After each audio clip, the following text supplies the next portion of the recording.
Waalaikumsalam warahmatullahi.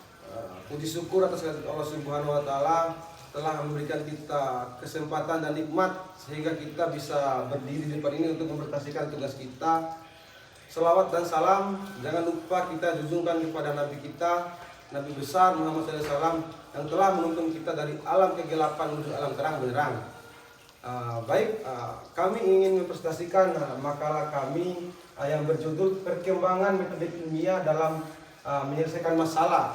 Kami dari Prodi PPKN Pendidikan Pancasila dan Kewarganegaraan, Fakultas Keguruan dan Ilmu Pendidikan Universitas Muhammadiyah Mataram.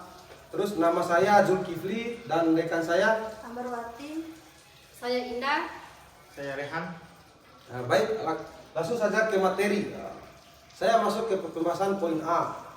Itu metode ilmiah. Metode ilmiah ini merupakan metode penelitian yang menguji tesis dan hipotesis atau masalah.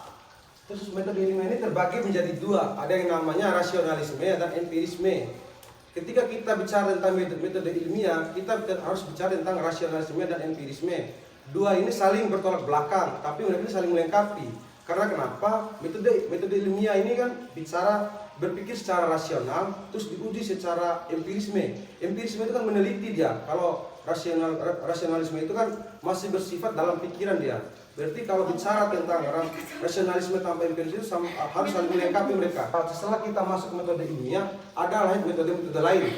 Prosedurnya, misalnya penemuan atau penentuan masalah. Penemuan atau penentuan suatu masalah itu kan bagian dari metode ilmiah itu. Terus yang kedua, perumusan kerangka masalah, terus pengajuan hipotesis, terus deduksi hipotesis, terus pengujian hipotesis. Ada 5 dia turunannya. Terus saya akan menjabarkan poin yang pertama, yaitu penemuan atau penentuan masalah.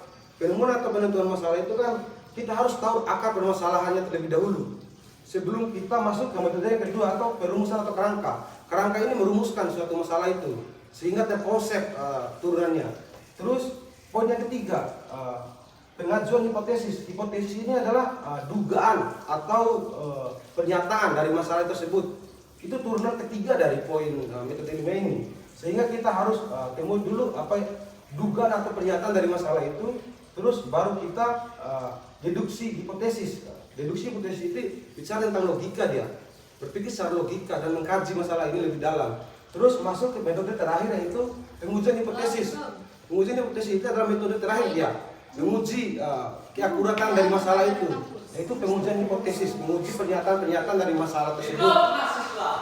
Itu sekian presentasi dari saya. Ya, saya akan melanjutkan pengertian IPA. IPA merupakan ilmu yang sistematik dan dirumuskan, yang berhubungan dengan gejala kebendaan dan didasarkan terutama atas pengamatan dan insting. Ya, contoh seperti fisika dan kimia. Fisika adalah tentang gerak. Misalnya, ketika kamu mendorong sebuah meja akan bergerak sesuai dengan berdasarnya gaya yang diberikan. Dua, kimia adalah reaksi pembakaran yang menghasilkan api, panas, dan asap. Ya, saya akan melanjutkan berikan saya. Baik, saya akan melanjutkan poin B yang berjudul peran IPA dan teknologi dalam memenuhi kebutuhan manusia. Peran IPA dan teknologi sangat penting dalam memenuhi kebutuhan manusia, baik dalam aspek dasar kehidupan maupun dalam perkembangan peradaban, seperti materi dan energi. Materi adalah segala sesuatu yang memiliki massa dan volume. Materi dapat berupa zat padat, zat cair, dan zat gas.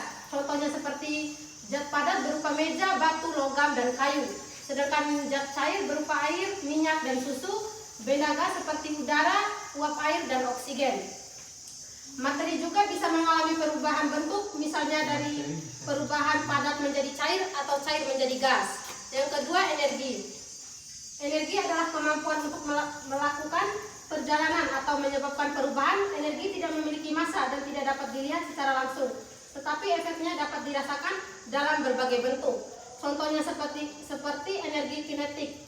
Energi ini dimiliki benda yang bergerak seperti mobil aliran dan bola. Sedangkan energi potensial adalah energi yang tersimpan karena posisi benda atau keadaan suatu benda. Energi termal, energi yang berkaitan dengan suhu suatu benda, misalnya panas, yang dihasilkan oleh gas dan matahari.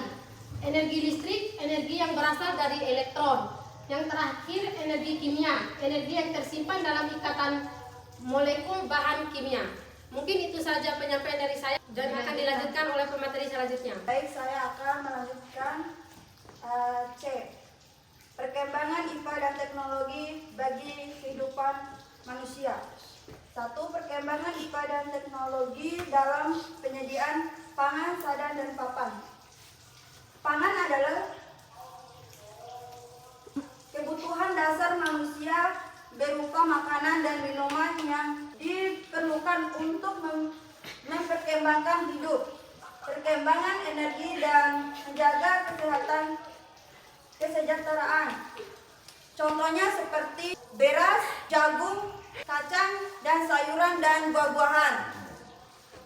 Sadan adalah kebutuhan dasar berupa pakaian untuk melindungi diri atau tubuh dari cuaca, menjaga pertambahan dan menunjukkan identitas sosial seseorang. Contohnya seperti baju, rok, celana, dan lain-lain.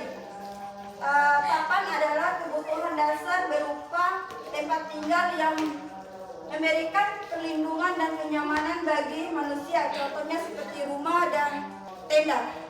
Sekian, itu saja presentasi dari kami. Baik, kesimpulan dari makalah kita, metode ilmiah ini sangat berguna untuk kehidupan kita sebagai manusia.